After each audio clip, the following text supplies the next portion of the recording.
Hey everyone, and welcome back to JRAM Kids Online. This week we are starting a brand new year. Woo! We hope you guys all had a very Merry Christmas, and we want to wish you all a Happy New Year. Last week we didn't get a chance to be with you guys because we were preparing for the new year, but we hope you guys had a chance to come together as a family to learn about God and to worship Him through the JRAM online service that we have. But we got to see you guys 2 weeks ago through our Zoom call party where you guys got to dress up in your PJs and create and craft ornaments with us, which was so much fun. I'm gonna post these photos right here. Check these out. You guys made beautiful ornaments. I know some of you guys had some trouble, however, look how amazing they all turned out.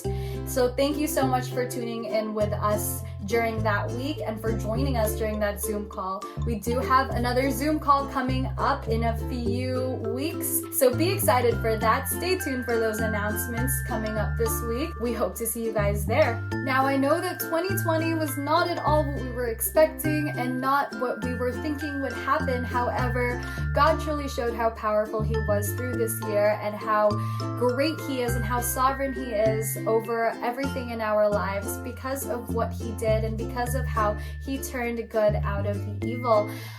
What's amazing is that because we were all stuck at home, we now have this online platform where we get to communicate with you guys and connect with you guys on this whole nother level, not just with kids from our own church, but with kids outside of our church, outside of our province, and kids all across Canada, which is such a blessing because we probably would never really get to see you guys if we were still in-person services.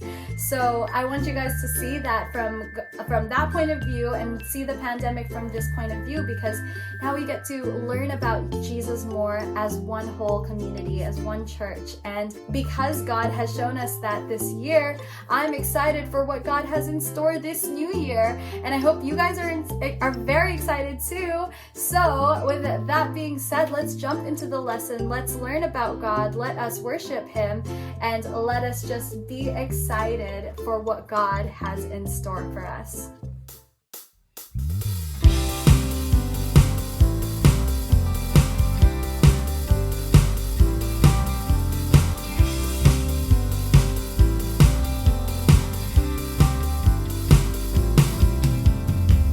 He's the one who makes the sun shine.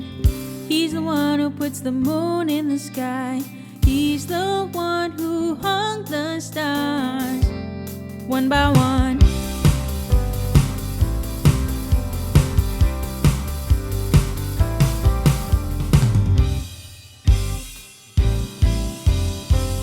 He's the one who makes the birds sing. He's the one who makes your dreams so high. He's the one who makes me smile. Day by day, Jesus, you're my superhero. You're my star, my best friend. Jesus, you're my superhero. You're my star, my best friend. Yeah, yeah, yeah, yeah, yeah, yeah. Better than Superman. Yeah, yeah, yeah. Yeah, yeah, yeah. Better than Spider-Man. Yeah, yeah, yeah, yeah, yeah, yeah. Better than Batman. Yeah, yeah, yeah, yeah, yeah, yeah. Better than anyone. Jesus, you're my superhero. You're my star, my best friend. Jesus, you're my superhero. You're my star, my best friend.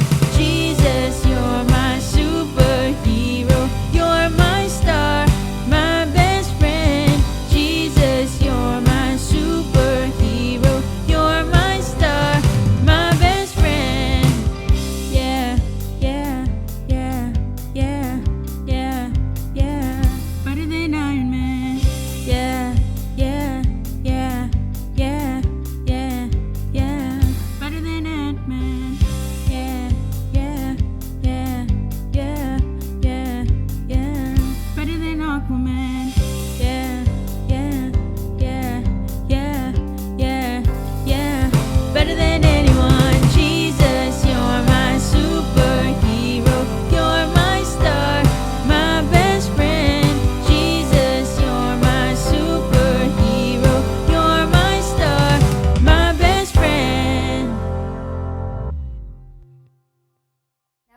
guys remember, before we started the Christmas lessons, we were actually learning about the Old Testament.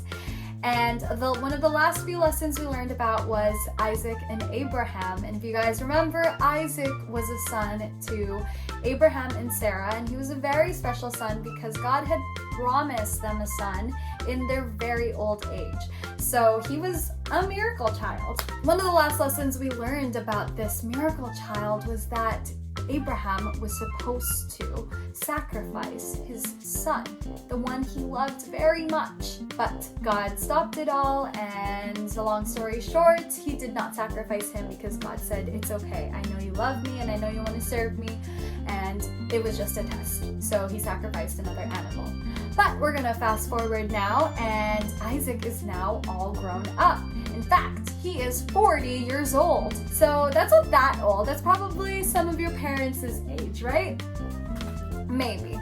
But Isaac was now ready to be married. And back then, parents back then chose their wives or their husbands for their children. And Abraham didn't want any wife for Isaac in the country that they were living in at the time because they didn't worship God. So he wanted his servant to go back to Abraham's homeland to find a wife for him there because that is where they worshiped God. Moving on to the story. So Abraham sent his servant to find a wife for Isaac. And the reason he did that was because his homeland was a long way to go. And his servant was younger than he was. But Abraham was way too old to go back to his own land, to travel that far just to find a wife for his son.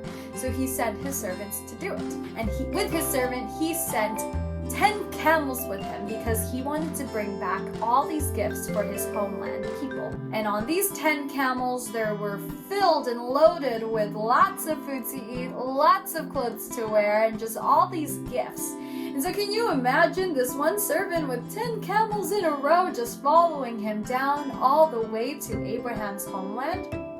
That's a lot of camels, right? But his servant was more worried not about the camels, but more worried about something else, which was his mission to go there, and that was to find a wife for Isaac. Now, can you imagine how he would pick that wife? Would he pick the prettiest girl, the smartest, the richest, maybe the nicest? How is the servant going to do it? Which one would he pick? Well, let's find out. So I'm sure you guys all have something in your mind thinking, this is how the servant chose a bride. But here is how he actually did it. So the servant arrives in the homeland of Abraham, where all his family and relatives lived. And he stopped at a nearby well with all his camels. And around the time that he showed up to the well was the time that the young women from families would come to the well to grab some water to bring back to their families. So now the servant didn't just stand there thinking, that one looks pretty. That one looks tall. That one looks kind of nice. And the other one, she looks rich. No, he didn't do that. He didn't judge them all like that. Instead, he didn't rely on his own wits, but he relied on God.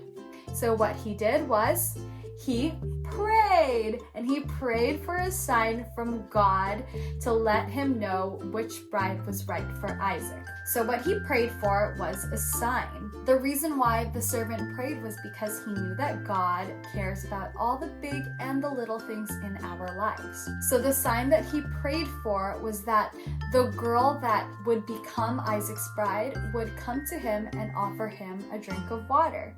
And not just him, but all his camels too, which is a lot of camels if you don't remember. There's 10 of them, in fact. Let's see what else happened. So now a girl named Rebekah comes walking up to the well, and she's just drawing water from the well when the servant goes, "Excuse me, miss, can I have a drink of water?" And so Rebekah offers water to the servant. But not only that, she offers water to all 10 camels. So if you guys don't know, Some of you might be thinking, how hard is it to draw water? Drawing water from a well is not like going to the tap and filling up your water bottle. No, you have to go to this big stone well where the water is deep down in the ground, and you have to attach this bucket at the end of a rope and draw the water out manually and bring it back up, which is a lot of work, especially for 10 camels. And not just anybody would do that, you know? It's just so much work to be doing, especially if she was only sent there to bring water back just for her family. But she did it willingly for the camels as well, not just for the servant. And so as she was doing this, the servant watched as Rebekah went back and forth from the camels to the wells to just give them water to drink. And as the servant watched, he praised God because he was so happy because God has given him the woman that Isaac was meant to marry. And he answered his prayer and he showed him the sign that he had asked for. So now he knew that Rebekah was the girl that God wanted for Isaac. The servant found out that Rebekah was from Abraham's father's family. So he went to her home and he explained to her whole family why he had come, and he talked about everything from the sign to the camels to the prayer, and then he gave her family all the presents that the camels had been carrying. And after that, Rebekah agreed to return with the servant to marry Isaac. And so she did. The servant said, "The Lord has granted success to my journey." He said this because he knew that God had answered his prayer and showed him a sign. Rebekah was the one. When they arrived back to Abraham's house, Isaac took Rebekah as his bride, and he loved her very much, and she was just the right one. Now, you're probably thinking, what's the point of the story? I'm way too young to look for a wife. I'm way too young to look for a husband. But the point of the story is not so that you guys can go out this instant to look for a wife or a husband. No, the point of the story is to show how great our God is. So I have a few questions for you guys. Do you think that God cares about the big things in our lives? Do you think that God can take care of even the little things in our lives? The answer to both of those is yes, of course he does. He cares about all the big things in our lives and all the little things in our lives as well. And in this story, it shows that God took care of Isaac, Rebekah, Abraham, the servant, and even the camels. He watched over all of them and answered their prayers. God is so, so good that he cares about the big and the little things in our lives. Now, this new year that is happening, I know we're going back to the Old Testament and we're learning about the lives of these people. But what we can learn from this story is trusting that God is in control and that he cares about what goes on in our lives. So since it is a new year, I have a little activity for you guys.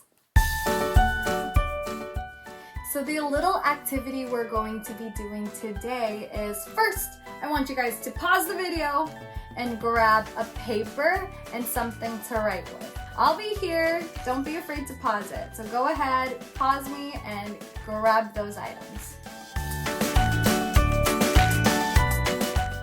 Okay, welcome back.